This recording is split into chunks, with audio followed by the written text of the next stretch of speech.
வணக்கம் அன்பான தேவனின் பிள்ளைகளே. இந்த வீடியோவை நீங்கள் இப்போது பார்க்கிறீர்கள் என்றால் அது ஒரு தற்செயலான நிகழ்வு அல்ல. ஒருவேளை உங்கள் இதயம் சுமையாக இருக்கலாம்.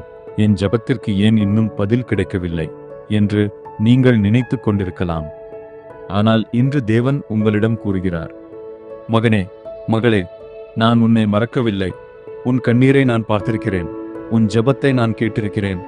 நீ காத்திருக்கும் ஆசீர்வாதம் தாமதமாக இருக்கலாம், ஆனால் அது தடைபடவில்லை. இன்று ஒரு நிமிடம் அமைதியாக இருங்கள்.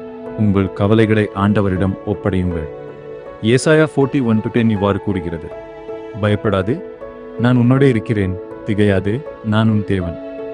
இந்த வசனம் ஆயிரக்கணக்கான மக்களுக்கு ஆறுதலாக இருந்தது. இன்று அது உங்களுக்கும் பொருந்துகிறது. ஒருவேளை நீங்கள் வேலைக்காக காத்திருக்கலாம். குடும்பத்தில் பிரச்சனை இருக்கலாம். கடன் சுமை அதிகமாக இருக்கலாம். உடல் நலம் பாதிக்கப்பட்டிருக்கலாம். அல்லது யாரிடமும் சொல்ல முடியாத ஒரு மனவேதனையுடன் இருக்கலாம். ஆனால் நினைவு கொள்ளுங்கள், தேவன் அமைதியாக இருக்கிறார் என்பதற்காக அவர் செயல்படவில்லை என்று அர்த்தமில்லை.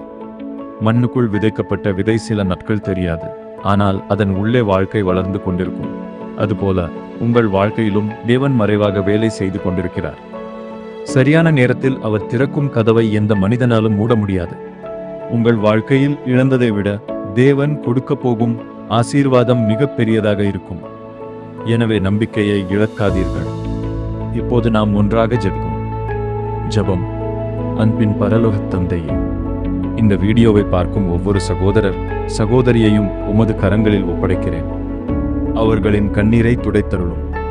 அவர்களின் பயத்தை நீக்கி சமாதானத்தை தாரும். வேலை இல்லாதவர்களுக்கு நல்ல வேலை கிடைக்கச் செய்யும். கடன் சுமையில் இருப்பவர்களுக்கு வழி திறக்கும். நோயுற்றவர்களை சுகப்படுத்தும். குடும்பங்களில் அன்பும் ஒற்றுமையும் உண்டாகட்டும். நம்பிக்கையை இழந்தவர்களுக்கு புதிய தைரியத்தை கொடுக்கும். இன்று முதல் அவர்களின் வாழ்க்கையில் புதிய கதவுகளை திறந்து உமது கிருபையால் நடத்தும். இயேசுவின் வல்லமையான நாமத்தில் ஜெபிக்கிறோம். ஆமென். இந்த ஜெபம் உங்கள் இதயத்தை தொட்டிருந்தால் கருத்துகளில் ஆமென் என்று எழுதுங்கள். இந்த செய்தி ஆறுதல் தேவைப்படும் ஒருவருக்கும் சென்றடைய இந்த வீடியோவை அவர்களுடன் பகிருங்கள். கர்த்தர் உங்களை ஆசீர்வதித்து உங்கள் வாழ்க்கையில் அதிசயங்களை செய்வாராக. ஆமென்.